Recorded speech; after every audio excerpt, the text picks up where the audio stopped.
can't believe it. Have you read what James White just tweeted? Dr. Creed Eagle and baptized as well, and unelect infants go to hell. What in the name of Charles H. Sturgeon? Theo Bros treat him like a rocket surgeon. Inside my Brooklyn, where you're cool G, where you play Jesus in that G3 movie. He's so great, he really is. He's won every debate he's ever been in. Is that why he locked his comment section? You're all reprobates in your own election. So that the Greek can be myopic, you can trust my opinion, I'm an expert on the topic. When he speak too plain, you hear him shout, you're a flip transform and fat nigga out. You're a man-centered, so self-centered, man-centered, I've got some nerve. I don't like folks cry like it's God's own word. Just like Arthur's ring called Calvin divine. That we're the ones with the man-centered mind. Preaching faith, chasing men like idols. Got their books in their hands, call them J-Mac Bible. They were blind, appeal to an evil decree. Bitch are the ones with a pulpit, hope the street.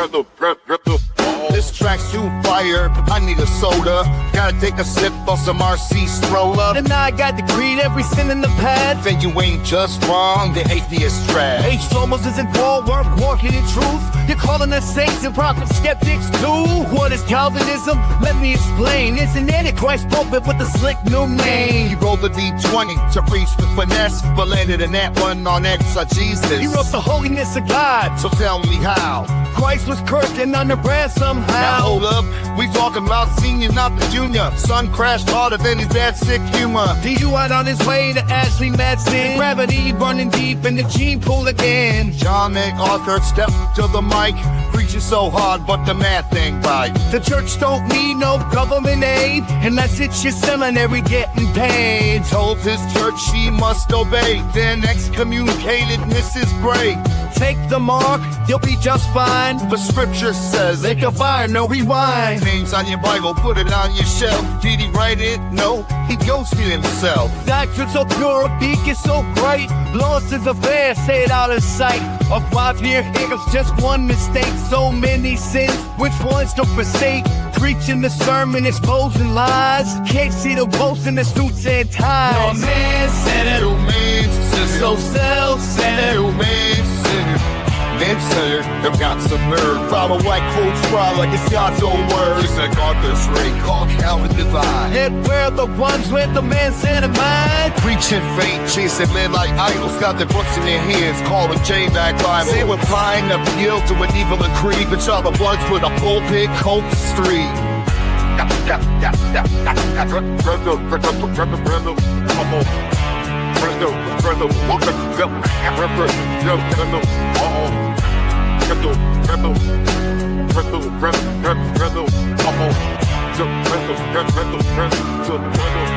Your man-centered.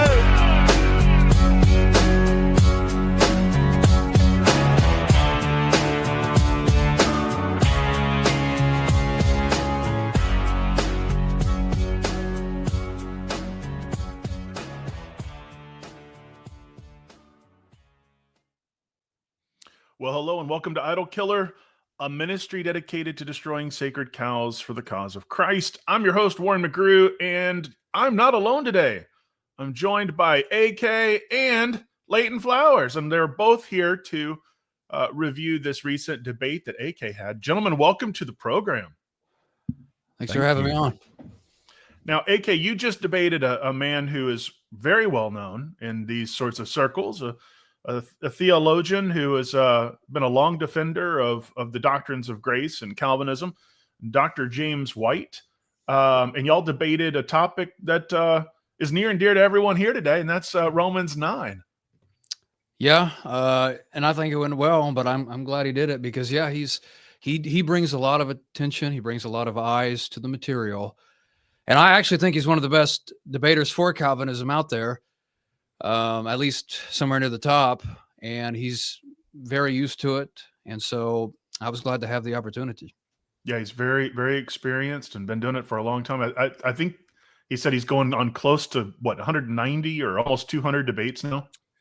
Yeah, I think his and mine was like 196 or 197. He's almost to 200. Yeah, and I think he might be trying to wind down there. So yeah, maybe hit that 200 number and then retire. Like they do in certain sports. You hit the pinnacle and you just retire the jersey, so to speak. Leighton, yeah. Welcome to the program, sir. You're awfully quiet. It's almost like you've spent the last hour just talking about this same topic. I did. For those that were on the broadcast with me earlier, thank you for coming over as I instructed them to do. And I walked through a little bit of the debate and kind of gave my 2 cents on some of the opener of Dr. White, especially spent the first part of the time talking about what I think you did a great job on, AK, and pointing out that there's really nothing uniquely Calvinistic about what James White says in his opener, just like he did in my opener. Most of what he says is quite benign. It's only when you insert the Calvinistic presuppositions onto the text that we have points of disagreement. And also where you got him to admit that Adam and Eve were created with libertarian free will. I thought that was masterful. And to point out that God was still sovereign when Adam had free will was, I think, very masterful as well, and well done. And I pointed out in my broadcast how I really believed that put him in a place of pure contradiction, because for reasons maybe we can discuss, but I went over that as well. Yeah, I think that was a huge admission. Actually, I haven't heard him say that before. Now, maybe you have, but and then I saw other Calvinists taking issue with it because it's big. It's a big inconsistency, but yeah. And people like Ben Young and other philosophers by trade know better, and they would not claim that Adam and Eve had libertarian free will, because they would know that's a blatant contradiction to compatibilistic free will and what it entails. But White may be just behind on his philosophy with regard to that, and or has a misunderstanding of what libertarian free will is all about. And so I just think it was interesting that you got him to admit that, and also to point out that, hey, God can handle a world free moral creature, and then to point out, as I think you did really well. So your problem is not just with men having free will, but with too many free will choices. God can't handle too many of those. The quadrillion, that's just too much for God to handle. And I thought you did a really good job pointing out, hey, God, our God's big enough to handle even a quadrillion free will decisions in order to bring about his purpose. He doesn't have to determine men's desires and the dust motes and every little detail in order to bring about his purposes, as the Calvinistic system seems to assume that he has to play both sides of the chessboard. He has to determine every single little thing that you think. He has to ultimately be meticulously, causally bringing that to pass in order to bring about his purposes and his plan. And of course, that's where we contend with Calvinistic philosophy for sure. Yeah. Well, and Calvinists were saying, well, that's my belief, that he could accomplish his purposes without determining man's will. I said that a lot in the comments. I said, no, that's yours, is that it's the opposite. He determines man's will to accomplish it. That was the whole point. So many of them missed that, but that was. Yeah, Warren and I have spent a lot of time on our program teaching Calvinists what Calvinists believe. Because there's a lot of Calvinists who are quasi-Calvinist, meaning they're kind of buffet style Calvinists, where they'll take a little bit of this and a little bit of that, but they don't adopt, the theistic determinism that is the underpinning of all the Calvinistic system. And great. I mean, I'm glad that they've rejected some aspects of Calvinistic theology, but I feel like it's our job to point out to them where and why they're so inconsistent, and why their forebears and those who are philosophically trained don't go there. And don't make those errors, because they have been debating this and studying this enough to know that it's inconsistent and it doesn't stand up to cross-examination. And so many times you're going to spend a lot of time telling non-Calvinists exactly what the scholars from their system have actually taught and believed. And it's fine for them to disagree with them. We do too. But they should probably find out why they disagree with them. And in doing so, hopefully to come on over to the non-Calvinistic side of things and see it from our vantage point as well. Yeah. Well, they're certainly free to do that. Whether or not they're willing is another matter. So, gentlemen, I've got the debate pulled up. We can go anywhere you want. I've got a few statements that AK made that I thought were pretty pointed and well said. I have some interesting things here that we can review. But again, I'm just the captain, and you guys are at the wheel. I run my ship a little bit different than most. So where should we start today, gentlemen? I'll defer to you guys. Leighton, come on, make a decision. Where are we going? Pick the restaurant. I want to point out one thing that AK, you pointed it out in your closer, and it's something that happened in my debate as well, in that James White doesn't spend any time talking about the last 3 verses of Romans chapter 9, which is basically the conclusion of the apostle himself, saying, "What shall we say to these things?" Which means this is the apostle's own concluding remarks about what he has just got through teaching, and yet you don't address it in your debate opener, defending your view. That to me is very telling. I think that is damning to the Calvinistic vantage point when you virtually have to ignore the first 3 verses, which he does in his opener, and the last 3 verses, which he also does in his opener. And he spends a bulk of his time on chapter 8. Now, there's nothing wrong with that if that was the agreement, because then AK would have the option, if he wanted to talk about verse 28 and following. And he could also maybe lead into chapter 11, because we all know that is a unit, and it would very much support our reading of the text to get into chapter 11. And so I think for fairness purposes, Dr. White should have made the agreement to where you're talking about the section of chapters 8 through 11 or something of that nature, to give AK the freedom to go to other passages and to spend time in his opener.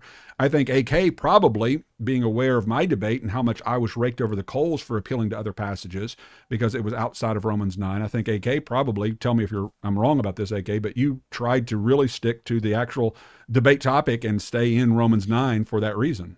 Oh, absolutely. The debate, I guess, was supposed to have been Romans 8. Not only that, so he spent more time on Romans 8 than Romans 9. I exegeted more of Romans 9 than he did. I mean, if those discussions want to come up upon who does this and that, he wanted to talk about presuppositions of total depravity, and I get it. It's important, which is why that's exactly what you wanted to do. He also wanted to talk about once saved, always saved at one point, and baptism. And even when I said, well, that's not the topic of baptism, but we could talk about it, he said, well, if you're uncomfortable talking about it. I wasn't uncomfortable. I'm just one that doesn't like to steer away from what we're doing. And all the free will versus compatibilistic free will points that we were making were related because it had to do with how he's interpreting the sovereignty of God in Romans 9 when they make their argument. So yes, I was kind of amazed because I've heard Dr. White rake you over the coals for not exegeting Romans 9, and he spent most of the time outside of it. And I know Calvinists are actually saying that about me for some reason, but they kept saying, well, Romans 8 is relevant. It's relevant. I get that it's relevant. I never denied that it's relevant. It's just that if you're going to say the debate is on a supposed proof passage, which Romans is supposedly a proof passage for Calvinism, or any passage, that has to be the focus. I mean, it doesn't matter what else is related. You have to briefly go to those things to bring some relevance. But here's the thing.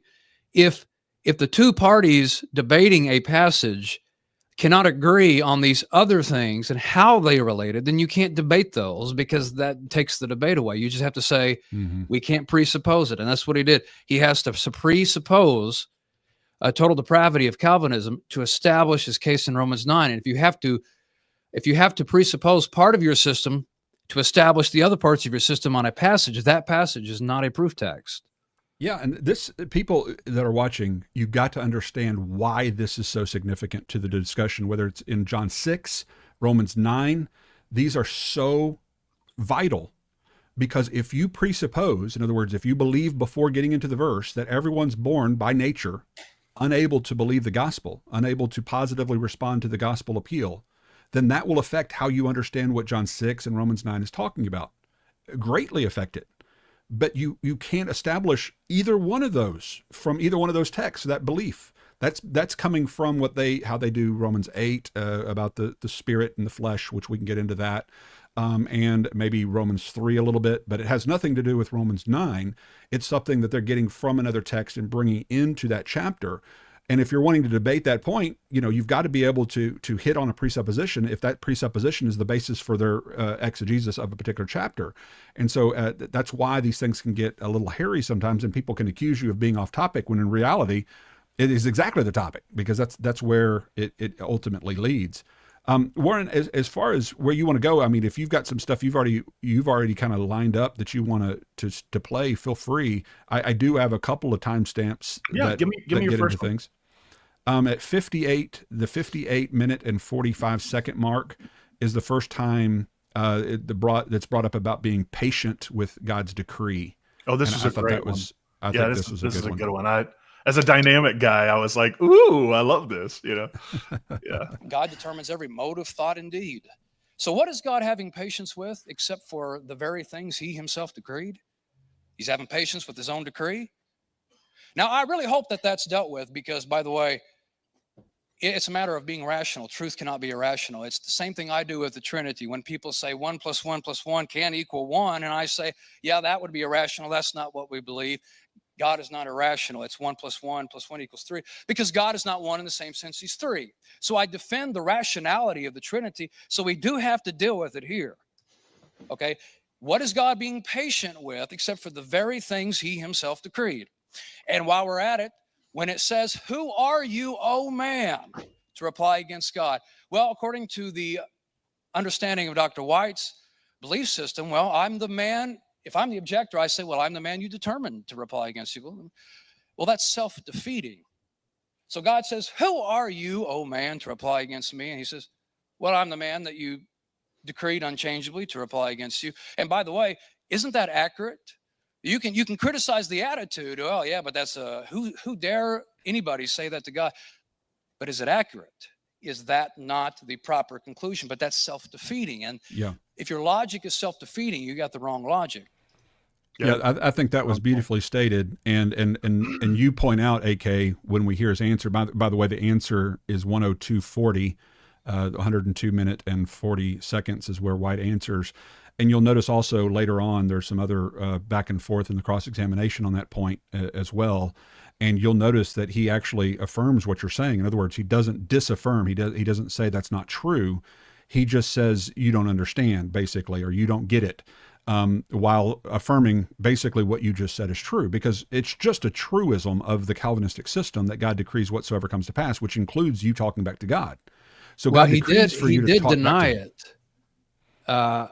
He did deny it in his rebuttal, but then he turned around and that was the contradiction in the crossheads. Yeah, that's what I on my comments underneath your video. That's what I said. He said he says no, and then he says yes, and then he says no, and then he says yes, and then he accuses you of being confused.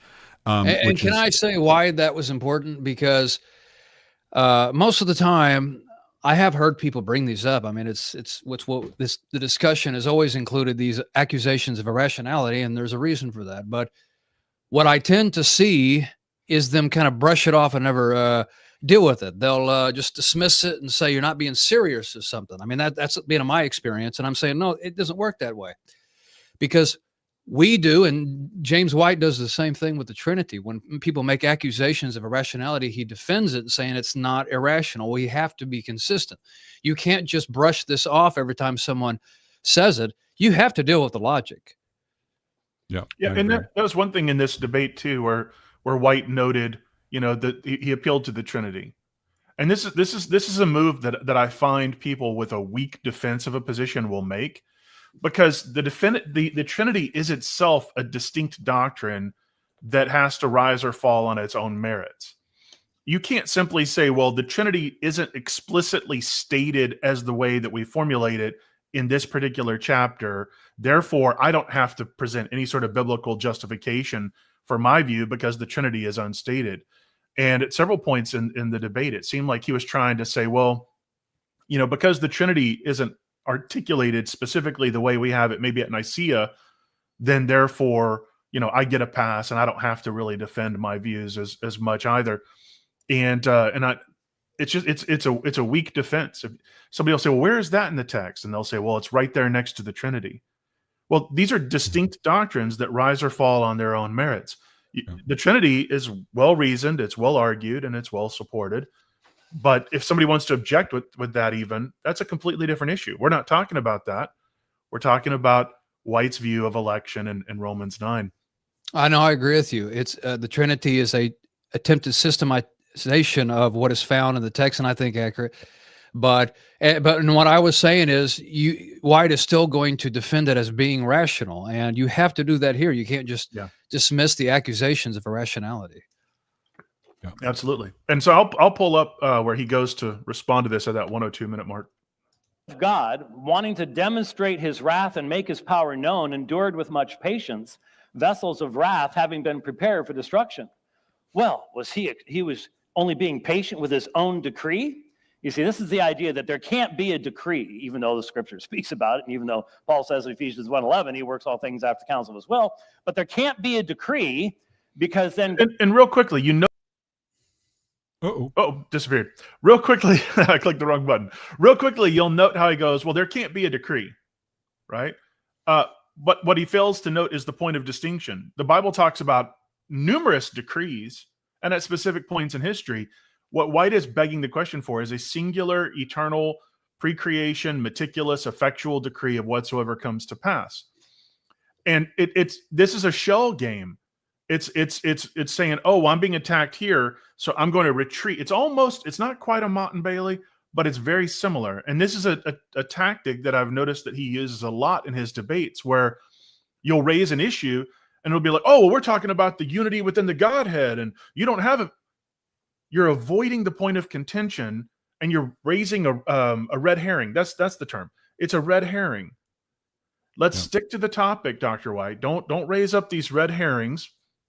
You're denying that God has decrees. No, we're just denying your particular interpretation and understanding of a singular, eternal, effectual pre-creation. It's the same thing with the sovereign. You don't believe God's sovereign. Yeah.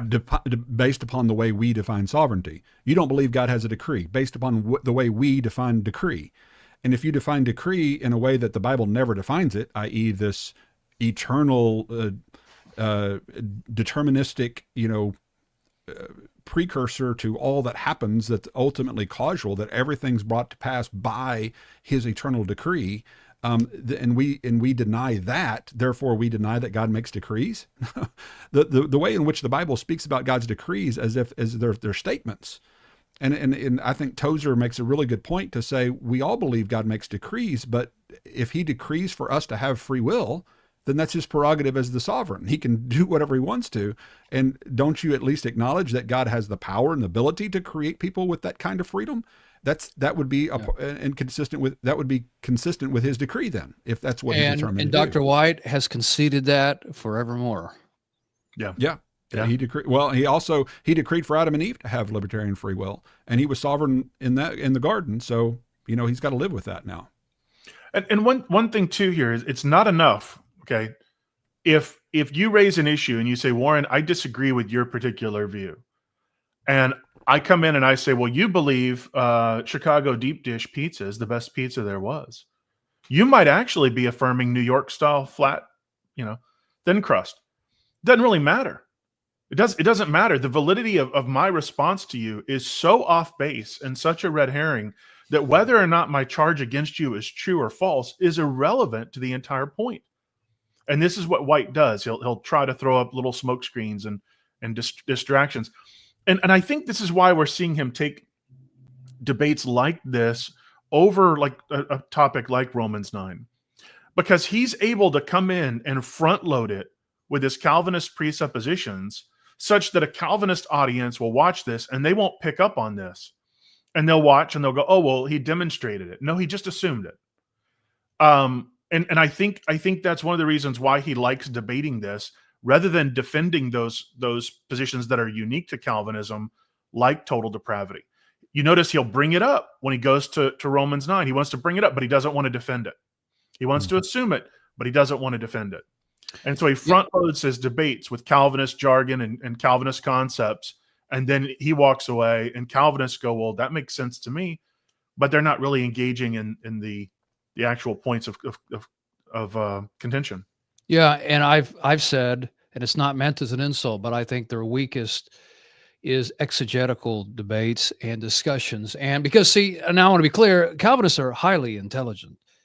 They have a lot of great scholarship. And Dr. White is highly intelligent, but there is a weakness, and it's because they're wrong on their theology here. It's exegeting passages when it comes to Calvinistic topics. When you debate a topic with a Calvinist, you can hit a lot of scripture, but only somewhat, because of time. But if you focus on a passage, boy, it's now all of a sudden the Calvinist has to get his information out of that text. And I wasn't trying to prove like libertarian free will from Romans 9. I was just trying to exegete it and show you just don't find Calvinism. And I think I succeeded. Yeah. And there's a quote I have here where you said something essentially, everything I said is pretty much agreeable because it's a non-Calvinistic passage. So you're like, I can concede to everything here. The text says what it says. There's no problem there. It's your presuppositions and eisegeting that's the issue. But I don't know if is there anything here we want to let him continue on? Yeah. Go ahead and let him finish his answer there.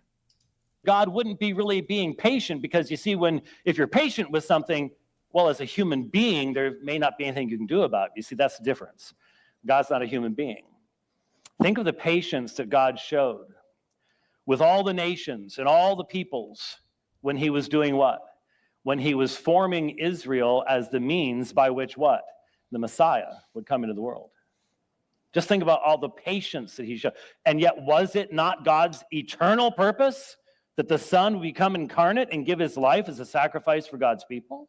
Notice So what he just did there. obviously, God can have an... Yep. He talked about the decree of bringing about the crucifixion and equates that with the decree of making all the bad things that happen in the world as if they're true. Where's the connection, Dr. White? To say that God determined from the beginning to bring about Christ and the crucifixion doesn't prove that all the rebellion that happened in Israel and all the rebellion that happened in the Assyrians and all the other nations of the world were meticulously brought to pass by God's decree too. That is just a non sequitur. And I think anybody who knows anything about logic or is following Dr. White with any kind of a critical ear can see that. That is not good logic at all. It's not a good argument at all. And I think AK, I think you did the best you could given the parameters of a debate to kind of keep pointing this back up and bringing it back out, and it comes back up again, and I guess it's funny though, Leighton, because you're like, what is he patient with if not his own decrees? And then he basically cites passages where God is patient, but he doesn't explain the actual objection. It's like, hey. You're saying God is patient. So what is he patient with if not his own decree? And he goes, well, God decreed this and he's patient. And he's at the same time, not only is he assuming decreeing many things equates to decreeing everything, which as you noted is a major leap in logic he doesn't justify. But then he turns around and doubles down again and says, well, look, God is patient. Well, again, you're just assuming. That's just question begging is all White is doing here. He's not actually demonstrating it either from this text or from another. If you go to 1:13:15, it's hour 13, 15 seconds in, 1:13:15. AK presses on the patience again, and then there's one more response by White, and I wanted you to hear that one too. Libertarian free will is not here. Well, that's Calvinism, and that's really what the debate is about. It's an exegesis. Now, he represented me as saying there could be no decree. Now, this was about the patience. I challenged the logic that God is having patience with his own decree. Dr. White says that means there can be no decree. No, I believe in a decree. There can't be. See, Calvinists believe the decree is for every thought, deed, and motive. Okay, well, that's different than saying there can be no decree. I don't believe there's that decree of every thought, motive, and deed, because then he's having patience with his own decree. And by the way, you notice Dr. White didn't say that was accurate. Is it accurate or is it not? Is that not what he believes or not? Yes, it is. By the way, it's what Calvinists have said often, that God decrees every single thing, thought, motive, and deed. Well, so he's having patience with his own decree. And by the way, he went on, not only did not affirm that is what he believes, he went on to talk about the patience that God showed with Israel. Well, that's a problem once again, because what is he having patience with except for the things he himself wanted them to do? He asked now if God go could to the 1:18:10. In time. this whole idea would make it impossible for the incarnation to take place. Was Jesus patient with the Pharisees during his ministry? And yet was not their opposition to him even prophesied beforehand and necessary for his crucifixion? How about Judas? Was he patient with Judas? And yet he's the son of perdition. There was a decree there, wasn't there? Yeah, so it's not a matter of being patient with the decree. The decree means God gets to act in time. That's called providence. Okay, so his whole defense demonstrate against this is this: he keeps talking about God is acting in time. That doesn't negate the fact that he's still being patient in time with that which he decreed for them to do. So Jesus is wondering at their unbelief. He's marveled at their unbelief in time.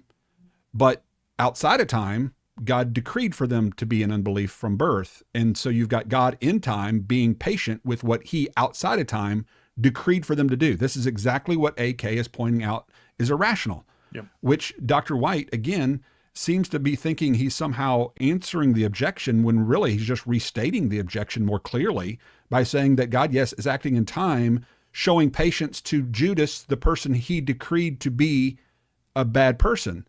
Well, that begs the question, because he's conflating certainty with necessity, because he knows and prophesies that Judas will do a certain thing or that the Pharisees will do a certain thing in time, proves therefore Calvinism, i.e. that God actually determined them to do that thing.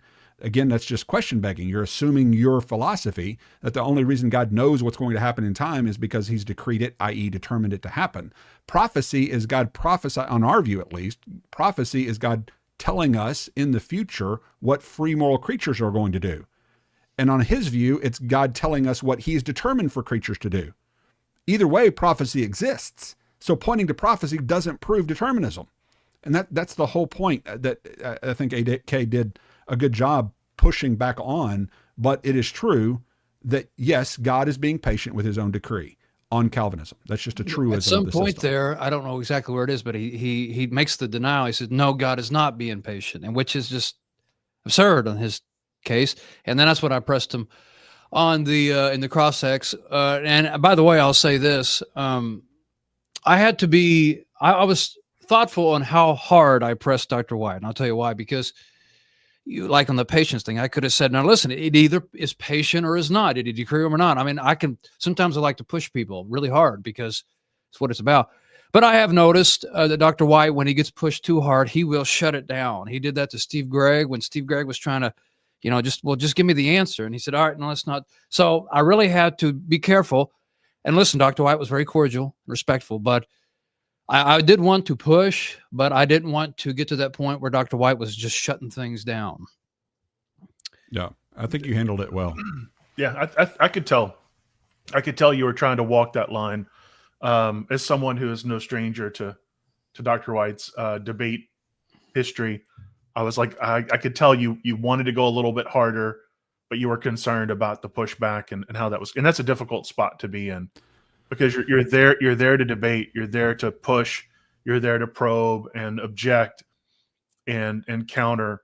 But at the same time, you want to be civil even when you're doing that. But in some cases, you can be civil and still firm.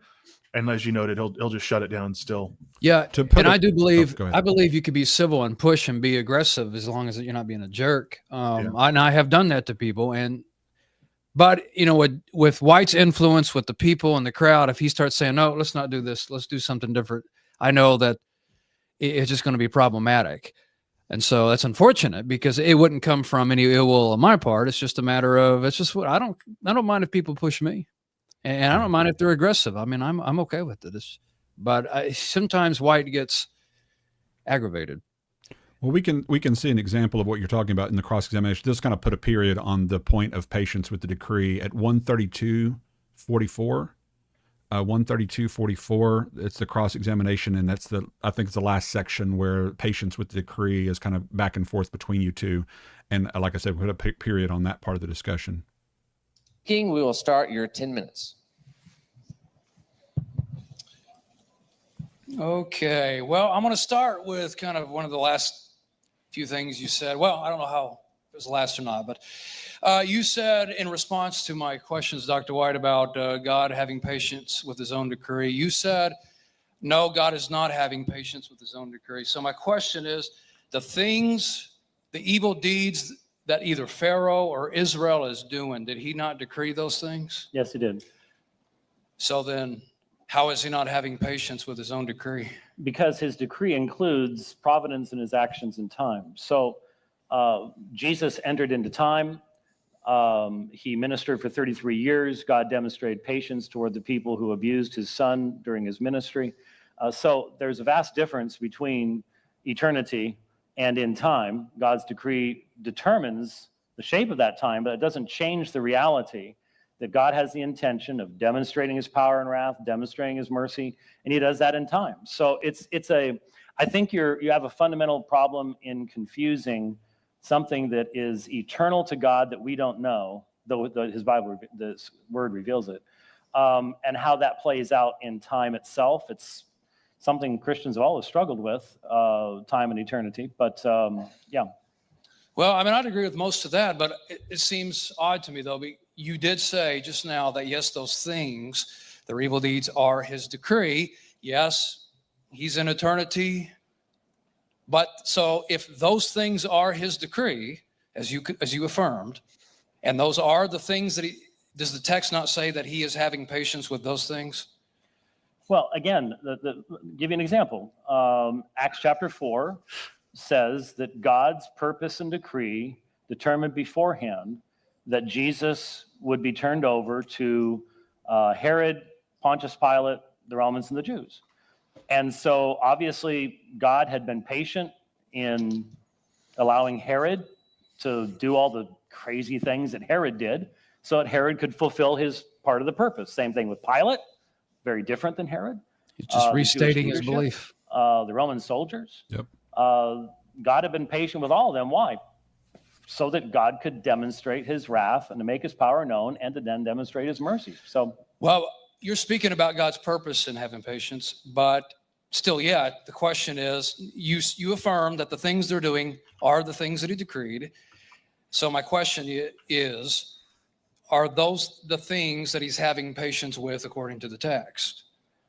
Again, God has decreed to interact with his people in such a fashion that he demonstrates patience and long-suffering with, for example, Israel. And we can take much from the many instances What did I do? where he showed patience. So I don't know what I just clicked, guys. I'm sorry. Oh no. Okay, so sorry. I clicked the wrong button. All right, I think we're back. I'm sorry. I'm going to let him continue. Apologies. With Israel. Now, my counter to you was, don't you think, do you believe that God couldn't do that he couldn't decree to have to show patience and then therefore give us examples of how we should be patient, et cetera, et cetera? So to me, it just seems like you're conflating God's eternal purposes and his actions in time. Well, see, here's the problem, and this isn't a gotcha thing, but it just seems like, I mean, I agree that God has a purpose in the things that he decrees, but when you say in your rebuttal that God is not having patience with his decree, but then you say, but those things are what he decreed, and I get that he wants to demonstrate his wrath. Yes, that's the purpose, but I don't know how you escape the conclusion that he is having patience with this decree when you affirm that those are the things that he decreed. I mean, well, Romans 9:22. I mean, it's if we can get back into the text this way, and what if God, wanting to demonstrate his wrath and make his power known? Those are temporal activities. They have to take place in time. Endured with much patience. There's the patience, and endurance has to be during time. And you could argue, well, God isn't in time, so he doesn't have to endure. No, this is God's providence in action. Endured with much patience, vessels of wrath. So what's he enduring? What's the patience toward? Vessels of wrath. Because his wrath could have broken out against them. God has the right to take any sinner out in any way he wants to at any point in time. We don't generally believe that. We don't live that way, but it's true. So the patience is toward vessels of wrath having been prepared for destruction. And then he's patient toward us, vessels of mercy, which he prepared beforehand for glory, so that he can make known the riches of his glory. So It's right there in the Well, text. I'm just trying to repeat it. I'm not going to keep pushing this too much. I guess just one last time here. But you keep asserting that he has patience. I mean, I agree with that. But still, the things you do believe, is it not true that the things that he's having patience with is the things that he decreed? The things he's having patience with are the vessels of wrath, which having been prepared for destruction. I mean, the text is right in front of us. Right. So, Did he decree the vessels of wrath? Since he's the one who prepared them for destruction, yes. So then he would be having patience with his own decree. Again, if you can't see the distinction between what God decrees to take place in time and the eternal decree itself, I can't help you. The text is very clear on that. I see the distinction. I guess my question is about the logic, but that's fine. Let me ask you this. Okay. That kind of brings it to the end, and that's where I think you were showing restraint, not to just keep pushing him, because he basically contradicts himself. He's saying, yes, God decreed the objects of wrath to be objects of wrath and to do the things they do, and he's being patient with these objects of wrath for doing the things they're doing. So he's in essence being patient with people for doing that which he decreed them to do.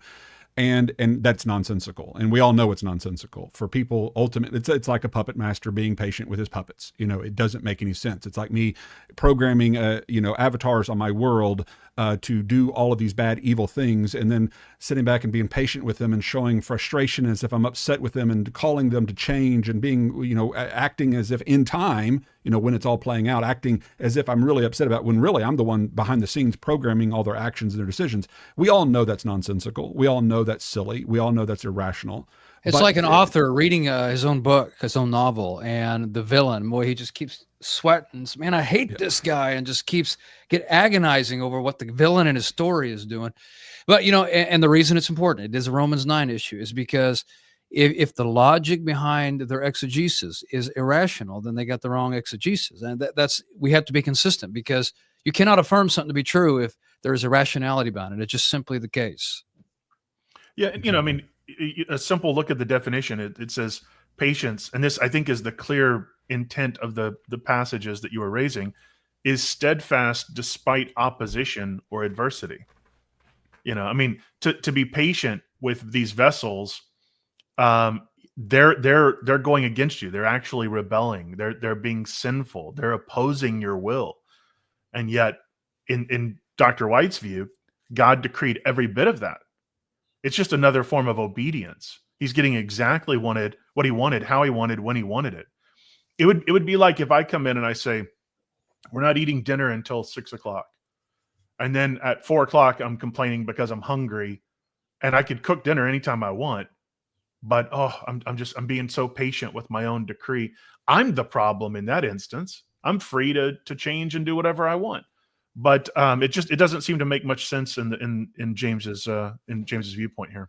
Well, it's a lot like what we see in Genesis 6 when they'll talk about the corruption of man's heart and all these things in Genesis 6, and he regrets even making man, and then he goes on to talk about Noah and being a righteous man and all these kinds of things in that context. And I even heard a Calvinist in a podcast that was kind of going back and forth with his other Calvinist friends. And he was just like, I'm not sure. I don't understand here why God shows frustration. Why didn't he just elect more people? In other words, why not just regenerate more? Because obviously they believe Noah was regenerate man in some way. He was an elect person. So that's the reason he was pleasing to God, was because God unilaterally picked him and caused him somehow through irresistible means to be the kind of person that would please him. And so this Calvinist, following his own logic, was just like, why does he show frustration and want to destroy them? Why didn't he just elect more of them? Is kind of his conclusion. And that's a great question. If you're ultimately the one who's determining the reaction of these people in those times, it doesn't make much sense for you to say, well, I'm frustrated with them and I want to start over, all those kinds of things. Why not just elect more of them? Why not just regenerate more of them if you're ultimately the one who's controlling their nature, either from birth or from rebirth, regeneration? Again, that's the kind of logic that just doesn't match up with the pages of Scripture, and him wondering at their unbelief, or him expressing his frustration or his angst or his anger with them, and continually holding out his hands to them all day long and striving with them, and will not strive with them forever. What's he striving with them for? Regenerate them, and you don't have to strive with them at all. I mean, just snap your fingers, regenerate them, and get them to come on your side if that's what you want. Don't act like it's up to them if it's really not. That's basically the problem I think that we're seeing played out. Yeah, no, I agree. There were a few others. I don't want to hog the Go for it. AK, if you have any other areas, there was one other area I wanted to. Well, there's a couple of other areas I wanted to bring up. On the 110 and 10 seconds. So it's 110:10. He talks about being in the Spirit and being pleasing to God, and this is where he brings in his presupposition from Romans 8 of total inability. And I just wanted to highlight something he said there at the 110:10 mark. Humanity in Christ. And you can listen to Romans 8. You got to be in the Spirit to be able to be pleasing to God, not in the flesh. That's the work of the Spirit of God that makes that transfer, that resurrection to spiritual life. Okay. And then what prompted... So notice what he said there. You have to be in the Spirit to be pleasing to God. And faith is pleasing to God. So you have to be in the Spirit before you please God, before you have faith. Yet, Ephesians 1:13 is just one of many examples. Galatians 3 is another chapter that would be great for this. What does Ephesians 1:13 say? Having believed, you are marked in the Spirit. You're not marked in the Spirit until you believe. The Spirit does not come upon you. Galatians chapter 3. It's through faith that one receives the Holy Spirit. You don't receive the Holy Spirit. You're not in the Spirit. The people are not in the Spirit until they believe. Throughout all the book of Acts, they believe, and then the Holy Spirit comes upon them and they speak in tongues and the power is manifested through them. It's always faith preceding the indwelling of the Spirit. And yet the Calvinist has the Spirit coming and indwelling and being a part of us, in other words, being in the Spirit prior to faith. And that's nowhere established anywhere in the Bible. And it's certainly not established in Romans 8. Now, we've talked about Romans 8. You can't please God outside the Spirit of God. Unless if your mind is set on the things of the flesh, you cannot please God. We all agree with that. Even Christians can't please God if their mind is set on the things of the flesh. So that proves that has nothing to do with soteriological salvation. It's simply Paul contrasting those who are in the Spirit and those who are not in the Spirit. It has nothing to do with how one goes from being in the Spirit, from being out of the Spirit to in the Spirit. And yet the Calvinist just reads their presuppositions into that text as well, ultimately concluding that you have no ability to respond to the life-giving truth brought by the Spirit. They just kind of make it's those anachronistic presuppositions once again. Because in Romans 8, Paul is just not dealing with that idea. And I said it, I think I was running out of time. I think I was rushed, one of my rebuttals or something, responding to Romans 8, or the Q&A maybe. It was the Q&A, audience Q&A. So the same phrase, minding the things, is found in Matthew 16, when this is after Peter just got a blessing from Christ for acknowledging him as Christ, the Son of God. But then when Jesus talks about his death, Peter rebukes him, and Jesus says, "Get behind me, Satan, for you are not minding," same phrase, "the things of God, but rather the things of man." Well, the things of man are going to be the things of the flesh. It's going to be the same idea. And Peter was in one spot, minding the things of God, but then he became naturally minded, if you will, carnally minded, at least in that respect, and got rebuked. So he was told to stop doing that. I mean, that's really all it is. You hit the nail on the head. Anybody that is carnally minded, even if it's a Christian, they may not realize it, and it's a good lesson. And the example I gave was, we picked the obvious, the TBN guys. Kenneth Copeland may say he's a Christian all day long, but if he doesn't realize that he's being ran by greed, he's hostile to God. So he can't do two things at once. That's the point. Yeah.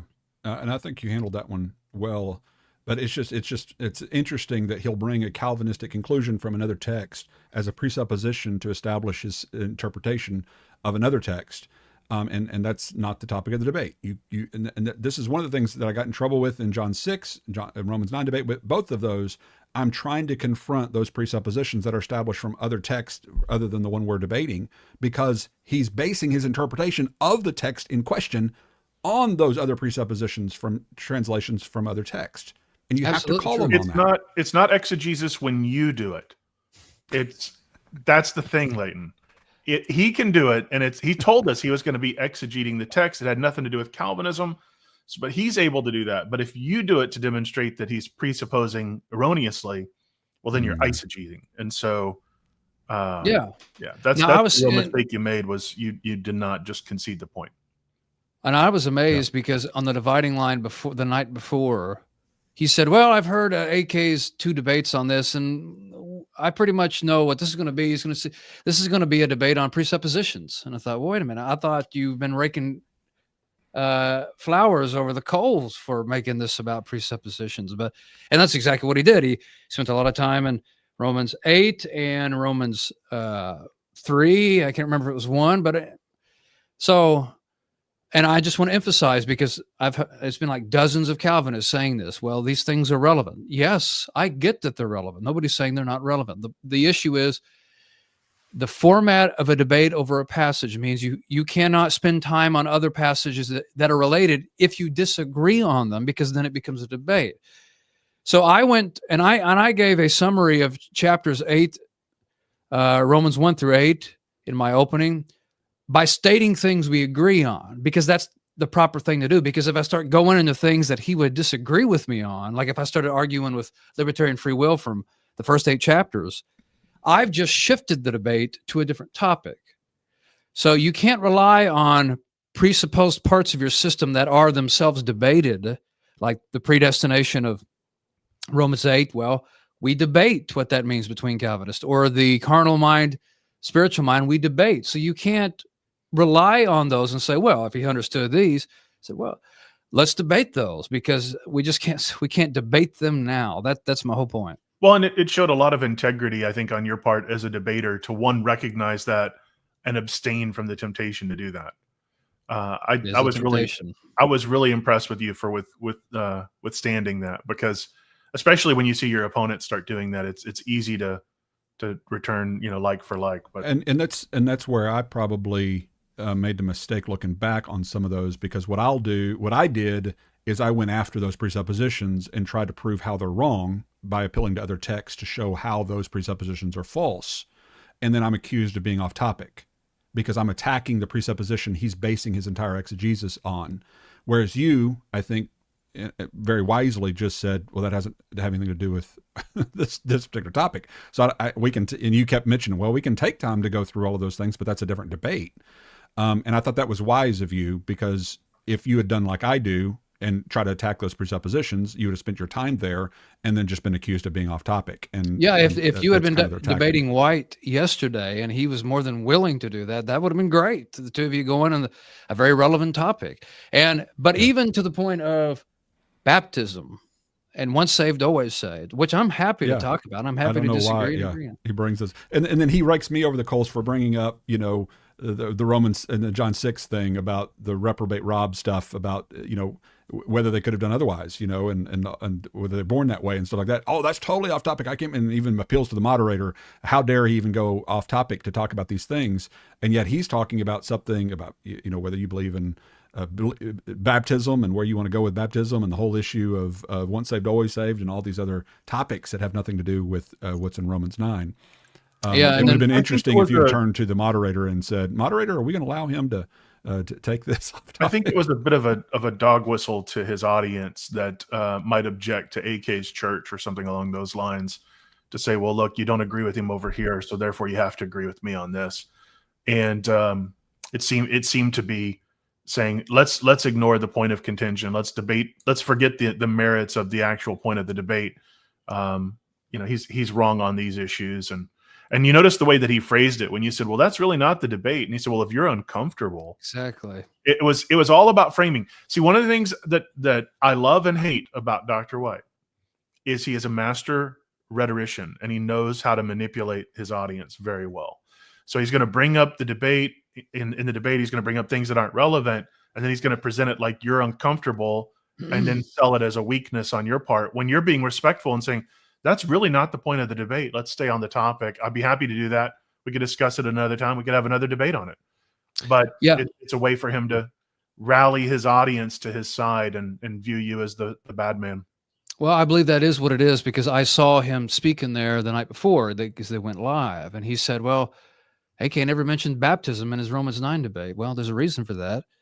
I don't need to. I mean, I believe in justification by faith, but different topic, of course, and how that relates to baptism. But my point, and so when he kept asking me about, is that all we're justified by faith? For a minute, I didn't know what in the world he was doing. Then I saw my friend Jeremiah smiling at me, and me and Jeremiah get along, and I knew exactly what he was doing at that point. Yeah. And then I said, "Oh, I know where you're going, Dr. White." And he said, "Well, the whole audience knows." Well, yeah, it took me a minute. I didn't get it at first, and that's when I said, "But why in the world are we going to that?" I mean, but of course, I know That's why. red herring. Go to this is the one other section. There's two parts. There's one with White talking and then AK's response to it. I thought this was good too. The 1 hour and 5 second mark. This is where he talks about how God restrains evil, that they weren't as much of vessels of wrath as they could have been had God not restrained their evil. If you'll play that. Now this is AK talking? No, this is White talking. So is it 1 hour and 5 minutes? 1 hour, yeah, 1 hour and 5 seconds. 5 seconds? Okay. I think that's one. Yeah, 105. It might be 5 minutes. Right.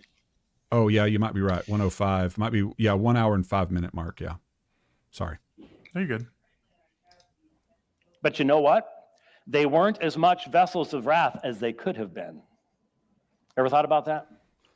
Nobody's ever as evil as they could be.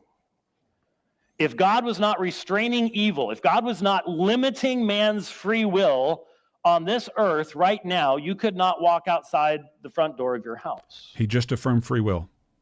Man's evil would be so great. So he restrains evil, he shows patience, and he refers to these vessels of wrath. Again, one lump. Okay. God's the potter. Now go to the 1 hour, 15 minute mark and 30 seconds. And this is AK's response to that. I love that he's restraining his own decrees. He could always decree to be more evil. Aren't you grateful God didn't decree more evil for you to commit? Yeah, 115, Same with 30. Paul. Could Paul have said 30? no? Yeah, 115, Yeah, 30. Jonah did. Yeah, It is. there you go. But he went on to mention that God restrains evil. What is he restraining except for his own decree? The question that needs to be answered is that accurate, that he restrains his own decree? Is that accurate? There may be more to it, but is it accurate?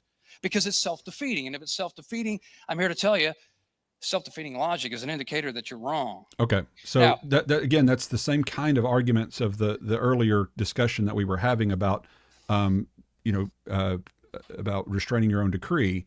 But this is the issue that Calvinists have, is that what is he restraining? He talks about what they would be if God wasn't restraining them. So is that the libertarian free will part? In other words, if God wasn't restraining Joe Blow out there from being a mass murderer, would he be being a mass murderer libertarianly freely? Or would God be decreeing him to be a mass murderer only to step in and restrain him from being a mass murderer? What's he restraining, if not his own decree? And that's the whole point. You have to have a free will to restrain. Otherwise, he's restraining himself. And again, that's irrational on its face, and everyone knows it, which is why you see White talking in circles when he's pressed on it in cross-examination, which is one of the greatest things I think that's come out of this debate, is seeing White talk in circles around that particular issue. I think you did well pushing him on that.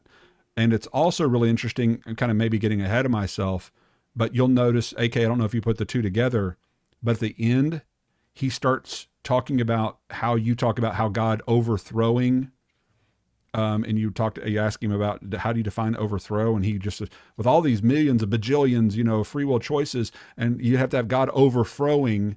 And I don't know about you, but those libertarians don't like God overthrowing people's free will. And you think about God overthrowing, what is overthrowing except restraining? He's just contradicting himself in one saying God's restraining everybody's evil, which is just another way of saying God's overthrowing everyone's free will to do evil. He makes that argument earlier in the debate only to critique you later for believing that God can step in and overthrow free will choices of evil creatures. And so that was another really blatant contradiction that I saw from the debate as well.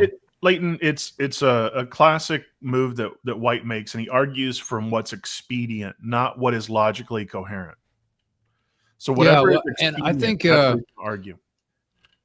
Yeah, actually, I think what you're referring to is the one part I thought about when you guys asked if I had a clip.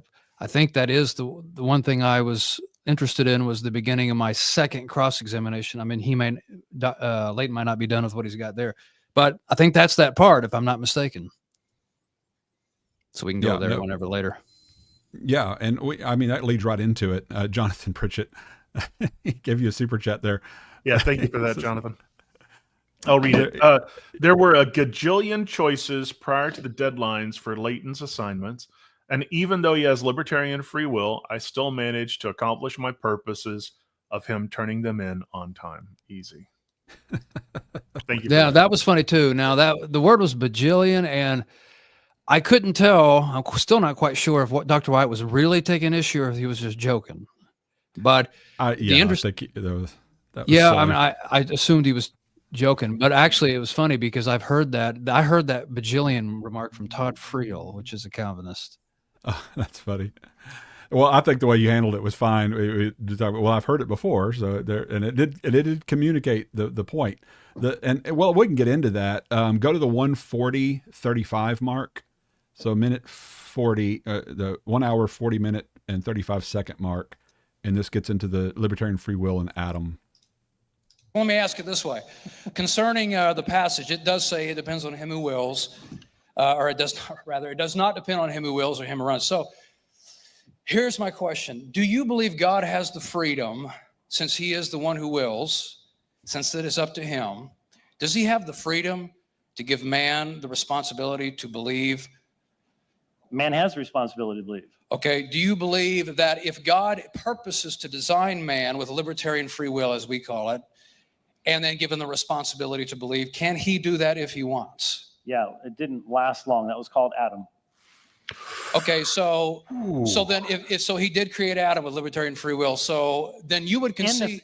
But even then, that libertarian free will existed under the decree of God, because it was not God's purpose. What does that mean? That Christ was not going to come, the incarnation wasn't going to be necessary, stuff like that. But Adam is completely different than we are. Once the fall takes place, we're in Romans 5. But you did affirm that he had libertarian free will.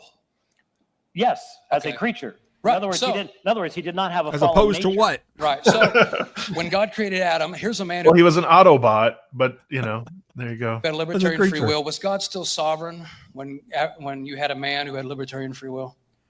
God was still sovereign because he then accomplished his purpose even in Adam. Yeah. So then you do agree that for God is still sovereign, and that libertarian, let me ask you this way. You would believe then, and you would agree that being libertarianly free does not in any way oppose God being sovereign. Libertarianly free as a creature. Right. Adam's choices were limited. Adam could not libertarianly freely choose to fly. So he was a creature. He had that freedom within that realm as an unfallen creature. So there's a limitation. That would be the freedom to act on your will, right? Not the freedom to will. I mean, there is a distinction, right? In other words, you could will to fly, but not have the physical ability to carry out. I mean, I acknowledge the distinction. It sounds like you did too. I don't know. I didn't hear that Benny Hinn sermon, so I can't comment on it. I don't know nothing about Benny Hinn, but my question is. Well, he thought Adam was had all these capacities and abilities. It's diverting. That's all the time I have for this one. I didn't know what that meant. All right. I mean, I know who Benny yeah. Hinn is. Yeah, I thought maybe that was a dig that I wasn't picking up on. It's White's ability to throw down smoke bombs and ninja vanish. So when he gets pressed, he'll make a random off the cuff comment that's completely unrelated and not answer the point. But you've used your time and it's over. Sorry, AK. As if pointing out the obvious that we're talking about a creature. I mean, well, he's a creature. Well, okay. You mean as he's opposed not to what? Another an eternally deity? necessary being that's always existed? And oh wait, we're talking about God. Yeah, no, we recognize the creature creator distinction here, Dr. White. When you say that Adam had libertarian freedom, that means he had the ability to obey God's law or disobey God's law. He could have done either one because he wasn't fallen, and therefore he was not determined by his nature from birth to reject the command of God. So you've admitted Adam and Eve had libertarian freedom, yet God's still sovereign. And notice that, in other words, God's sovereignty is not compromised by a human having libertarian freedom. So what's the problem with us believing that we still have libertarian freedom today then? And that's not a point he's willing to address. The significance, I mean, as long as I've been talking with Calvinists, one of the main arguments when I'm talking about having libertarian free will is they say, so you don't believe God's sovereign, or so you think man is God. I mean, even in my debate with Jeremiah Northier over the topic of free will, when I was listening to him, because he's Reformed Baptist, And when he would be on other podcasts talking about libertarian free will, he would say, well, so the Calvinist, as opposed to that, believes God is sovereign in all things. It's always this kind of two choices that they present, this dichotomy, which is either God's sovereign or there's no libertarian free will. And when he said that, I wasn't expecting it. I thought, oh man, what do I do? Let me milk that. And I said, so God can be sovereign. And so it's no surprise then that I've got a Calvinist now I've seen saying, oh no, I agree with White, but he gave it up there. Yeah, White. Yeah, there are several that made the comment that White lost the debate based upon just that alone, and philosophically he did for sure. Go for the 147, 15 seconds, 1 hour 47 minutes and 15 second mark, and that's again where we press on this point of libertarian free will and Adam. Okay. So there, when Jesus says in John chapter 17, Father, the hour has come. That hour was fixed from eternity, wasn't it? Absolutely. Okay. How many free choices of human beings do you think were involved from the time of Adam downward to the cross that could bring about the exact people, the high priests, the Romans, Pilate, Herod?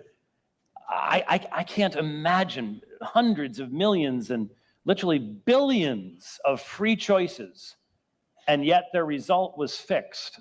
How does that not demonstrate that God's decree does, in fact, determine the actions of mankind in time? Well, first of all, nothing's too hard for God. I mean, billions and zillions and bajillions of free will choices seems like a lot. I'm not sure bajillions is a real word. But I did hear somebody use it once. So, well, I did. I saw that on the internet too. That makes it true. Yeah. Somehow it communicates the point. So I like it. I don't know that, all these millions and millions of free will choices seems like a lot to us, but it doesn't to God. I don't think he does. But so again, another problem though is I'm not saying everything was brought about by man's free will choices. Millions and millions, and you said, how did all these choices bring these things about? No, God, he knows how to bring things. It's his decree. It's what he's working. Ephesians 1:11 says he's working all things according to the counsel of his will. It's not just man's choices that are bringing these about. It's God through man. And again, God doesn't need man to be determined. But is it an autonomous choice if it's the result of God's decree? Have you ever debated an open theist? Adam? Okay. I've talked to them. I've never debated them though. Okay. You've and then talked the last to an open theist before, AK? I have talked to them before. We talked to one now.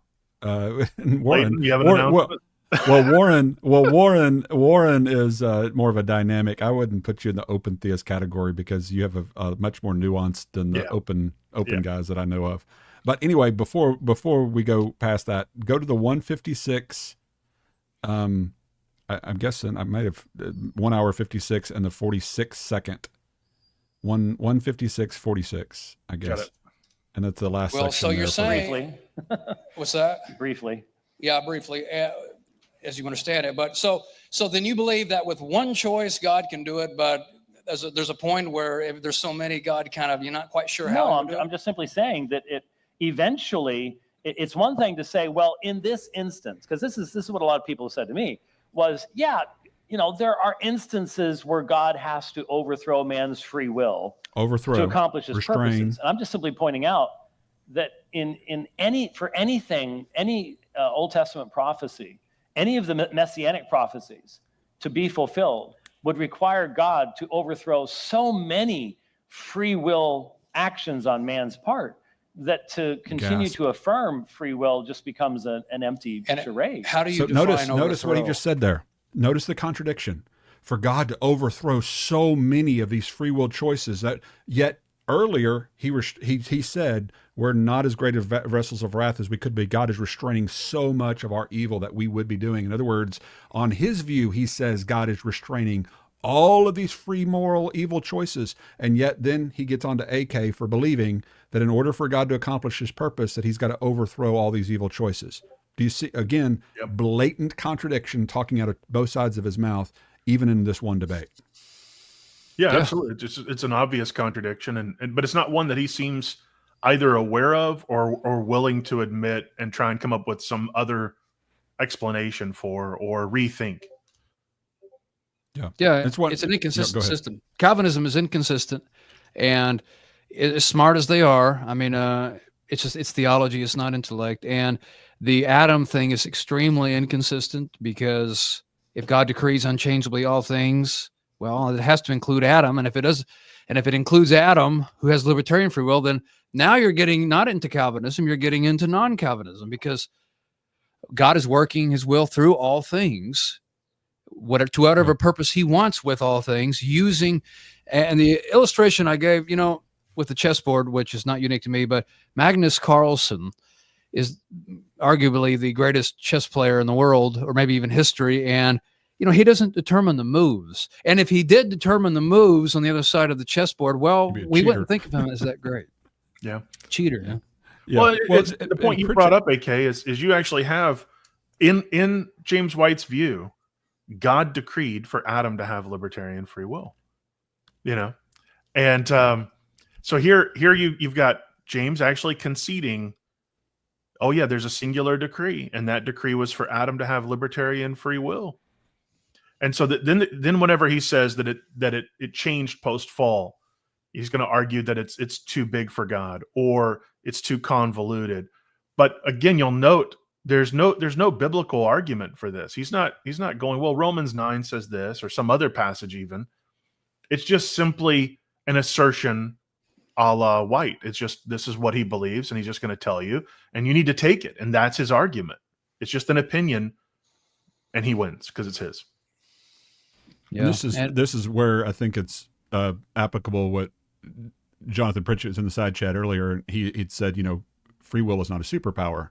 And that's kind of gets to this point. It's just because you believe that humans have the ability to make free choices doesn't mean that free will is some kind of superpower that thwarts God's purposes and his will. He's more powerful than we are, and he can overthrow human wills or humans' decisions or human actions anytime he wants to. The fact that he does do that at times proves that libertarian free will. Otherwise, he's thwarting his own decree. And that's the whole point. There's no reason for him to be patient with his own decree or to thwart his own decree. Those things happen in a world where libertarian free will exists because he's thwarting and restraining and patient with someone else's will, not his own. And that's what makes more rational sense. And that's why it's so significant, the admission that God is still sovereign, even with at least one man, anybody has libertarian free will, because that's the whole point of restraining man's free will is fine. God can do it all the time as he wants, and we're still free. If parents restrain their children's will all the time, what they could eat, where they can go, what clothes they could have, how late they get to stay up. We probably as parents restrain our children's will more in the vast majority of things they do than they can do with their will, but we're still sovereign over them. Well, it's the same thing with God. God has no problem restraining it. He's probably doing more restraining. I mean, even the law of physics and our environment, everything around us is God's restraint about what we can do. He didn't give us wings, as Dr. White was talking about. We could will to fly. Everybody wants to fly like Superman, but he has restrained our ability, and therefore, in that sense, does not allow us to accomplish our will. And that's what restraining is. He does not allow people to always accomplish what they want, like when they wanted to kill Jesus. Yet, what's so, I think, so inconsistent of White is that he gets on to you going on. If you listened on through that discussion, we don't need to go any further, but if you listen on to that discussion, he goes on and says, well, what if somebody kills, Mary and Joseph on the way to Bethlehem? Or what if this happens? What if that happens? And you're just going, well, God can step in and restrain that happen. God can overthrow a person who tries to kill Jesus too early or whatever else. Well, why is that a problem with free will? It's actually establishing exactly what we said. Oh, but God, that wouldn't be really libertarian freedom if God's always stepping in to overthrow. He just now said that God restrains evil all the time. For us to acknowledge that, we agree with him on that. But what's he restraining if not the libertarian free choices and desires of man? His own decree? And that's where that whole discussion goes back and forth, where you've got the irrationality of God basically contending with himself. It's the puppet thing again. Why are you making me question you, and then getting mad at me questioning you, and all these kinds of things? The rationality of the entire system falls apart on itself when you really begin to observe it, I think, rationally and objectively. And it is important, and which is why I pressed it. And I could have pressed. I mean, I did mention, the man saying, "Who are you, O God?" And it's the man determined. And it was the same thing. And one thing I pressed Matt Slick on in our Romans 9 debate is that Paul is emphatic that God's purposes occurred before the children did any good or bad. But if he determined their works, then what difference does it make? It's just him determining one thing before he determines another. I mean, and so you lose the meaning. And it's a big deal to have irrational logic behind your exegesis. And Well, I feel like I've dominated the points here, bringing them up, but there was a couple of others that I noticed that one, I remember his Trump line where he jumps up right after you're done, and says what Biden says, about, I think you said, I don't think you know what you just said. And I listened to what you just said, and what you said was very cogent and very easy to follow. Wasn't anything real difficult there. I think this is his feigned incredulity. When White doesn't have a good way of answering your arguments or your points, he feigns incredulity, which is a way of going, man, he's just talking crazy now. He's got tinfoil on his head, so I don't really even have to. I mean, he's just weird. And he doesn't even know what he's talking about. Instead of answering, I think, the very cogent, very rational points that you had made in that rebuttal. A zinger like that is only good if it's grounded in reality. What James did with that would be the equivalent of watching like a sitcom, where one of the characters makes a weird joke, and then you take that into another environment where your audience doesn't have any grounding or perspective, and then you say that expecting to have the same reaction. For him to say, "Oh, well, I don't think you understood it either," it's not grounded in an actual weakness in AK's position. I think that ended up backfiring on him, because he even is at a Reformed church, obviously a lot of supporters of White there, and it was like crickets after he said it. Yeah. And so I think they even saw, at least from what I could hear, I don't know if AK, there was laughter that the mics weren't picking up on. In fact, I think Jeremiah Nordier kind of looked at me, and there wasn't anywhere, nobody knew. We should support that, I guess.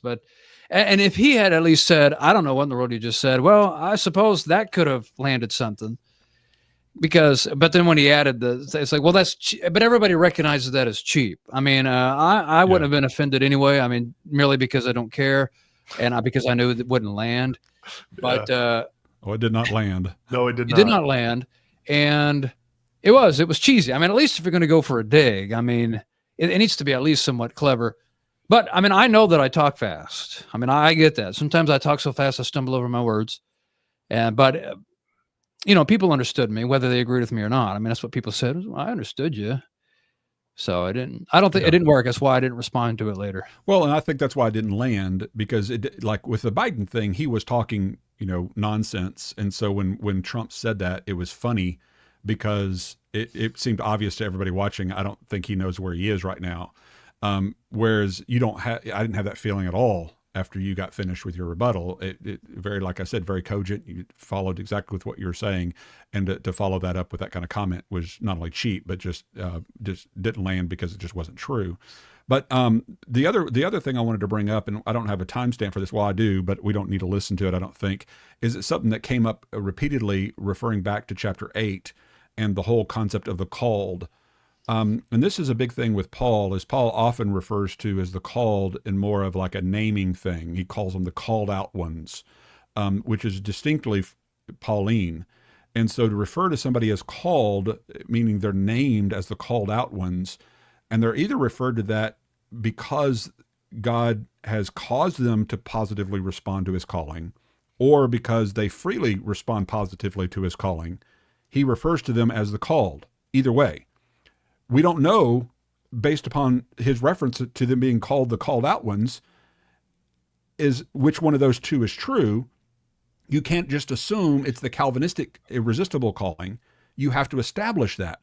And so White continually, repeatedly talked about Paul's reference to the called ones as if they were the called ones because God elected them unconditionally and irresistibly caused them to respond positively, which is question begging. You can't just assume that.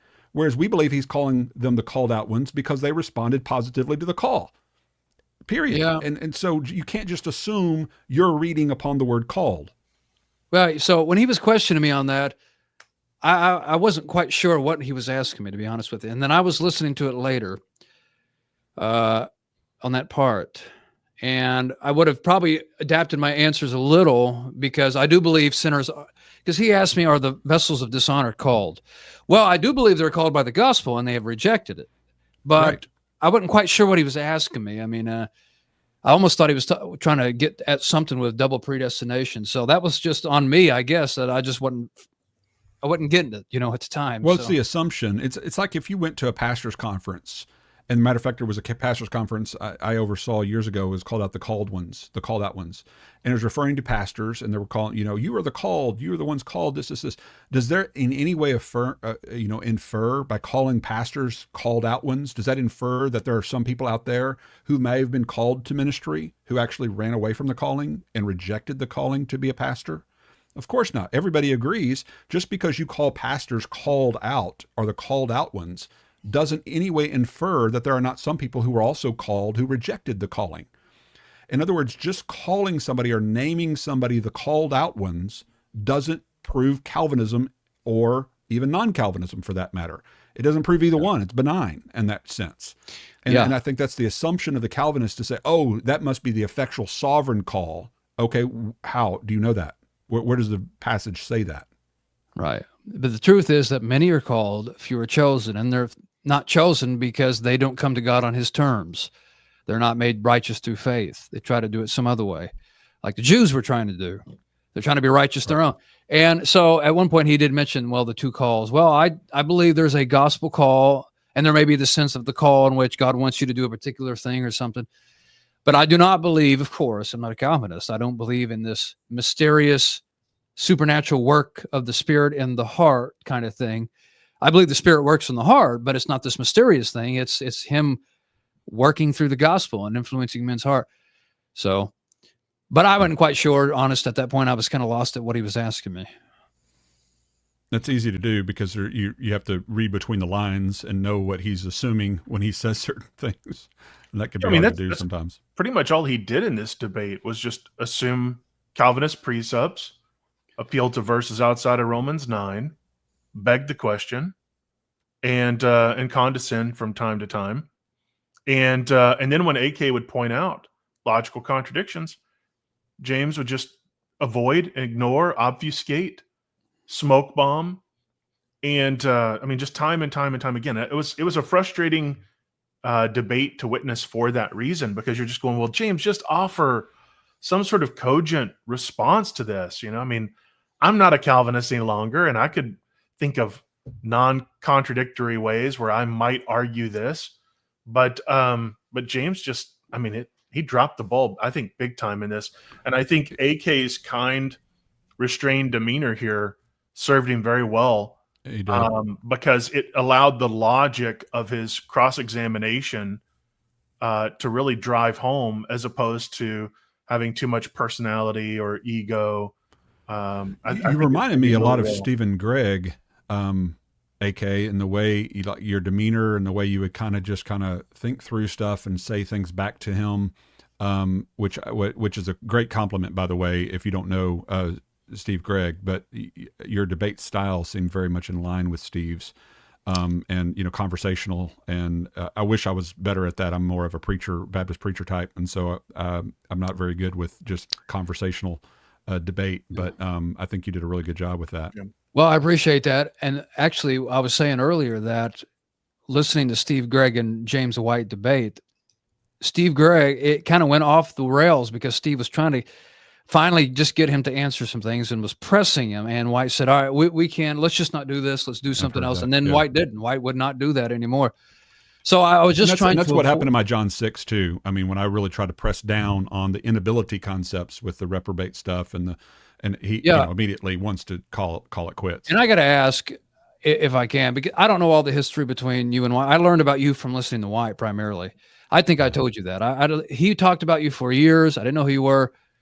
And then when I started in my researches and when I started interacting with Calvinists, they would say, well, you're just following Leighton Flowers. And I thought, well, if I'm going to follow the man, I should know something about him. And so I started, investigating you. But That's funny. there is a disdain there. Now, he was very cordial to me, and he even stopped at some point and said, I appreciate this. And I appreciated that he said that. But I don't know that I'm any nicer than you. So I don't know the backstory. Maybe you don't want to go into it. Romans 9. Yeah. In the Romans 9 debate, if people watch it, we were very cordial with each other. Thanked each other afterwards. I showed him where the bathroom was in the church because I'd preached there several times. I knew where it was. Very cordial, very kind. It was the after stuff, the aftermath, that began to go off the rails because he would have some, videos or whatever and just completely misaligning what I believed and taught, and then I would respond to him. And that was the difference between me and I think of a lot of others, is that I actually rebutted his continual misalignments or his accusations. There was also some stuff with David Allen that kind of predated me, and I was associated with David Allen because we worked together and we're from the same, group of Southern Baptists. And so he kind of associated me with David Allen, I think, a little bit. And David Allen had called him a hyper-Calvinist and some other things that really set him off. And I think he kind of put us together in kind of one category, and that got his ire up against me, I think. And so I think that's part of the reason, because like you said, if people watch that first debate with White and I, the second one was a little bit more, pointed and contingent because of our history. But if you watch the first Romans 9 debate, we're just as kind and nice as I think what we witnessed between you two. Yeah, because there's two things that get brought up by Calvinists when they want to, say something against you. They'll say, well, you're going to be an open theist. So open theist is one of the perpetual, punching bags they use. And Leighton Flowers, I've noticed. It's those two things, open theist and Leighton Flowers. Don't forget Pelagian. Don't forget Pelagian. Yeah. Yeah. It used to be Pelagian, but it seems like it's kind of shifted and it's kind of gone more. Now, maybe with me it would be, I don't know, but it opened again. But he did use the open theist line. It's the lazy man's approach to an otherwise delightful discussion between brothers who disagree with each other. And the lazy man's approach is, if I can label you and dismiss you, I don't have to deal with your arguments. And if I can label you a flowerite or a Flower Patch Kid or a Pelagian or an open theist or whatever it is, whatever label it is, I can slap that label on you. Now you're a heretic, or you're a bad character, or you're a weirdo, or you're a flowerite, or whatever it is. And now I don't have to really deal with you anymore because you've already been answered. I mean, White's already obviously rebuked everything Leighton's ever said. So I don't really even need to say anything because it's already been debunked, that kind of mentality. Well, and I'm no master on open theism, but I will say this, and Warren, I don't know what all you believe and whatnot.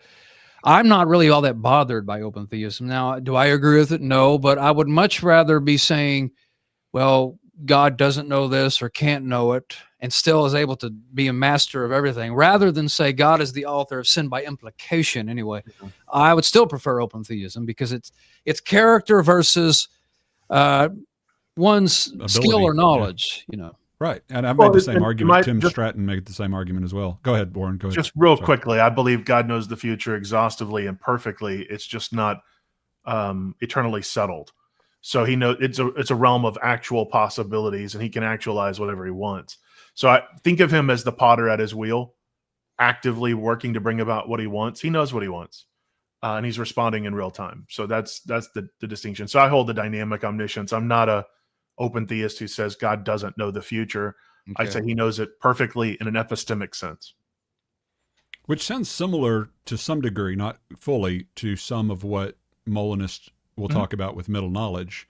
There's a lot of similarities in the crossover. The only difference between my view, I think, I'm gonna get it from both sides now that I've said that. One of the main differences between our views is where we place the grounding of God's knowledge of free agents. My view places them in an existing agent. Molinism places them in an attribute of God prior to their existence. So that would be the point of distinction. It's a grounding issue. Yeah, and I'm not a Molinist, by the way. That came up in the debate, in the question answer at the end. Somebody asked, could it be resting in his middle knowledge? And by he the way, said no. Pretty much. The audience Q&A, I thought went very well too. I mean, Yeah, I thought no, a really good material came out of that. And the cross examination, the audience Q&A, I think was just the most important parts of the debate, and maybe any debate. But I think that went well, and I think there was a lot of victories in that, but I think it went well. No, I mean, I know I'm no unbiased observer. I'll be the first to admit that. Dr. White and I have gone round and round, and at this point, I just see him as the crotchety old man telling me to get off his lawn, and I go, "Okay, Mr. White, all right. I'm sorry, I was bringing you your paper."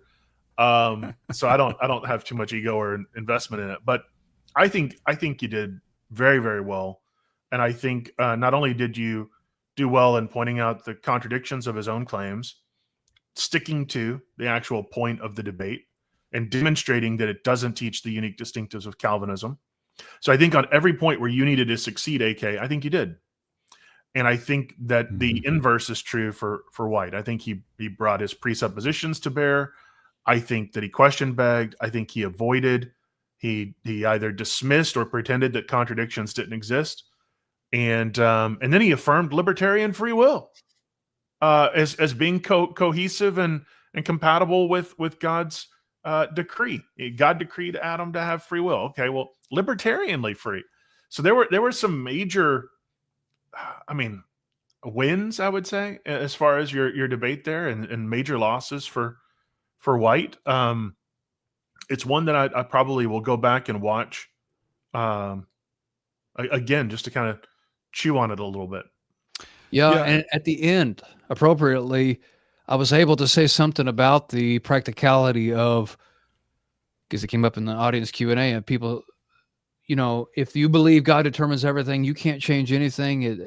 People are born hated and they're helpless. I tried to emphasize that because the practical matter is that. I mean, this is the reality of it. If Calvinism is true, is that there are countless people, and it could be your own children. You can call it emotional all you want, but it's true, and it's about practicality, and people are born helpless, and there isn't anybody to help them because God himself has determined they would be born God haters and then held responsible for. Boy, you call it emotional all you want, but that is reality if Calvinism is true, and it's terrible. I mean, it really is. Granted, I know Calvinists do not intend to say something bad about God. That's not their objective. It is just the obvious implication of their theology. Now, by the way, I interacted a lot with Universalists. I even debated one. Of course, there's subgroups, and they're not all the same, but a large number of them are determinist, and they appear on my live chat all the time, and they say the same thing as Calvinists do. They say that God has determined everything. There is no libertarian free will. But you know what they'll say? Well, of course, he's the author of sin. What else do you want? They've got no problem saying that. And, that's unfortunate that you would believe that about God. When you have the conclusion of universalism, though, at least you have that to fall back on, as that everyone's going to be saved, so you don't have the horrible consequences of the Calvinistic system to tie in ultimately. Which is what they criticize the Calvinist of. But it's interesting interesting because because within the Calvinist view, I mean, really, if you're being consistent, the entailment of that, or the implication is that evil is an attribute he's expressing into his creation. I don't see how you can get around that. That the reason people do evil things is because God decreed it. Where's the source of that evil? It is originating within the eternal will and purpose of God. Yes, and it's right. And you can talk about fallen nature all you want. Well, but all that was determined. But even that, go back to Satan himself. Yeah. Did he have the power to do it? And the truth is no. I mean, in Calvinist view, not even Satan, nobody has any human power to do other than what he has decreed. So well, maybe James White would affirm Satan also had libertarian free will, since he affirmed Adam did. So we'll need to ask him. Maybe somebody can tweet him. That's one point. I actually, because of my research of White, that I had heard him on some other broadcast where he actually critiques Edwards for going too far in saying that the decree that God decreed Adam's fall as well, this, that, and the other, and he kind of pulls off of that. And so I knew that White did affirm a libertarian freedom. And I'd brought it up in several broadcasts, and then several Calvinists told me I didn't know what I was talking about, all this stuff. So I felt vindicated watching the debate this last week, because I actually heard you get to ask him something I'd been wanting to press him on for years, but never had the really opportunity to do so. So that was great for me to see that, I knew that White was very inconsistent on that point, and that even many Calvinists would disagree with him on that point. Now, I did notice AK didn't take my advice and ask him about infants. I did notice that you did not do that. I think that's probably in your favor. Yeah, I was going to work it in there at one point, and then I ran out of time. But I mean, that is an emotional bond, by the way, the infant. But it is very much relevant and realistic. I mean, it is. They need to have an answer, right? I mean, they need to figure something out with how they're going to understand about babies. But yeah, that is like a bomb, because it is an emotional. Yeah. Well, and I mean, the thing is if I'm one of the unelect, then I was an unelect when I was an infant as well, Oh, and that reminds me, there was a girl asked a question about. She did such a great job of just wording it. I mean, she worded it, and it was right out there, and I just didn't have time in 30 seconds to do what I wanted to do with it, because she asked him. But she said, well, is God determining for Christians to have false knowledge, and how can they validate their knowledge? Oh, man, what I could have done with that. Oh, yeah, that was a great question. So I answered the first half, but the second half is very true, and it's, of course, what Warren and Matt Slick went around in. No, you cannot validate your belief, because... Well, for two reasons. One, if everything you believe is determined, well, then you could be determined to believe something false and still believe it's true. You could never, how could you ever prove that? Never know. But the second thing is, if you are born totally depraved and this understanding of the fallen nature can't understand spiritual things, then you can't be certain that you figured it out. That could be your fallen nature deceiving you. Yeah. But boy, you could also be decreed to be a false teacher or a false believer, because Calvinists believe there are people who think they're saved who aren't really saved. And the only reason they would think that is if God decreed them to think that. So God decrees some people to think they're saved when they're really not. How do you know you're not one of those people? Because if God decrees you to think you're saved, then you can't possibly think you're not saved, because God decreed you to think you're saved, even though you're really not. And you won't know until you get to hell that you weren't. And how will you have assurance in that kind of world? You can't. Mm-hmm. Amen. Yeah. Well, gentlemen, if you don't mind, I'm going to pull up a few super chats here real quick. We've had a few come in. I'm going to step to the restroom while you're doing that real quick. Okay. All right. You didn't bring your bucket? All right. Thank you for the super. Are there any provisionist or open theist Discord servers? Not that I'm not a Discord guy. Like, I have Discord, but I use it for AI generation. So I'm not really sure. If you know about Drew's provisionist server, that's probably the only one that I might even be aware of and just forgot. I don't know. But thank you for the super. If somebody in the side chat can direct them to one that actually counts, that'd be cool. Because I don't mean that Drew's doesn't, but I mean beyond Drew's. Ben, thank you for the super. What are the panel's thoughts on libertarian free will being focused on two choices between life or death versus the bajillion of potential choices? I don't know. I mean, I think that a choice between vanilla or chocolate doesn't necessarily entail a life or death choice. I think there are some choices that would fall within life or life, or do I steal the Snickers or do I steal the payday? But then again, maybe those are just subcategories of your life and death. You know, God does say he sets before us life and death and calls us to choose wisely. So ultimately it is obedience or death. So I don't know how you're going to cash that out, because ultimately you have life, but there's all these different choices that are equally good, and you have death that are, equally or varying degrees. I'm not sure. It's an interesting thought experiment. What do you think, AK? So what exactly is he asking? What is the question? Well, libertarian free will, does it really just boil down to everything that's before you as a life or death choice? Oh, that's cool. That's the guy from that Great British Bake Off show. Oh, a listener sent this to me, and I was just going to say thanks, Tara, for sending that to me. I think Tara on my broadcast. That's great. I love that. Yeah, you do remind me of the guy from the British Bake Off show. Yeah, I said earlier that I've heard that. I said earlier that Leighton looks like a young Moses.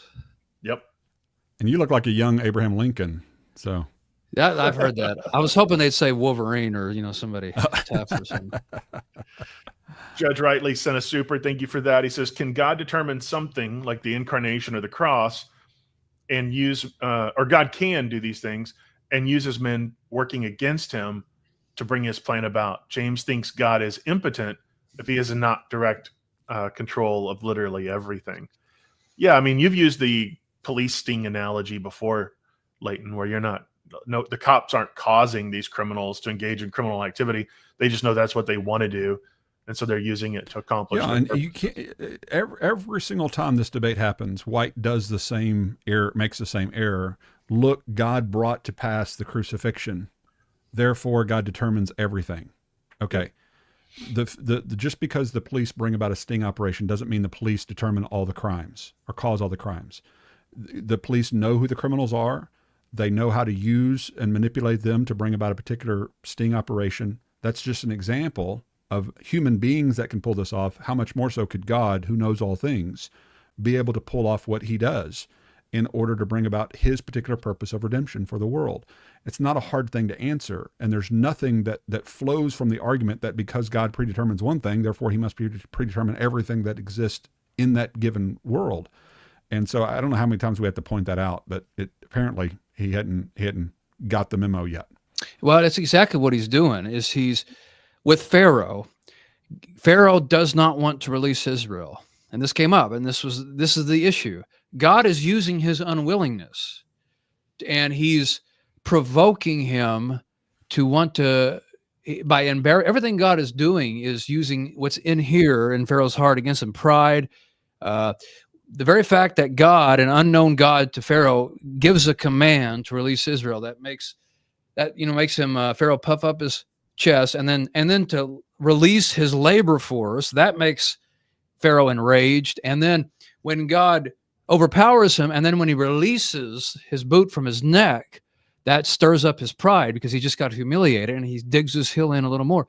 God is a master at using evil people's heart against him. And one of my favorite examples of how this works is in 1 Kings. It says that Solomon clung to his wives when he was old, and his heart was not fully devoted to God. And it says his wives turned his heart away from following God. Now, how did his wives do this to his heart? I mean, do they have kind of superpower? No, they used what was in his heart, his love for them, and through influence, they used his heart to manipulate him to do what they wanted. God does it for his good purposes. If we can do it to one another, because people can harden each other's heart, then God can do it. And he uses evil people who want to kill Jesus. He just doesn't let them do it when they want to do it. But at the time he is appointed, he lets them do it, and he accomplishes redemption. Yeah, that's what he does. Yep. Well said. Yeah. Tommy, thank you for the super, brother. God is dynamically sovereign and can direct people and events real time. James White views sovereignty as stoic and historical, when scripturally and experientially, God is dynamically interactive. Yeah, I mean, again, I think the potter at his wheel is the greatest analogy. You've got a God who's getting his hands dirty. He's actively involved. He's shaping, responding. When the clay mars, he repurposes it. It's not, I don't know, a potter that set out and goes, I want this clay to not comply. And, I want a cigarette tray instead of, a beautiful vase. And I'm going to make sure it mars in my hands. Miser the Wiser, thank you for the super, says, hey, Warren, I am 1 year on carnivore and feeling great. No, I was talking to Leighton about that before we went live, and I am not. I'm looking at getting back on it. Yeah, I need to do that. Thank you for the encouragement, though, and the super. Leighton's over here looking skinny and fit, and I hate him. Nine and a half finger Nigel, thank you for the super. Says, thanks, gentlemen. We in YouTube's land appreciate you guys. Great beards. And thank you again. That's very kind. Hey, yeah, nobody pointed out the irony that an all non-Calvinist panel here all have pretty good beards. So that's it. We're taking the beards back, baby. All day. And I think I might have gotten a few sound bites here from this debate. I might be able to add to this. I need to. But yeah, I'll have to see if I can find a few sound bites from that debate to add to the idol killer button at AK in your honor. All right. Well, anything else we want to add to this, gentlemen? No, don't speak up all at once. Y'all have had your fill, huh? You know me. I could talk forever about anything, but I think we've covered this one well. Again, AK, great job on the debate. Yes, loved your demeanor, loved the restraint, loved the analytical approach, holding his feet to the fire as much as you could, and I think it was just clear to anybody that was, watching that you did well, and James certainly did not. But with that being said, hey, thank you guys so much for tuning in. Leighton, AK, thank you for joining me. And everyone else, go be a blessing and enjoy your week. And we'll see each other again, either on the YouTubes or with the Lord. Who knows? But we'll take care.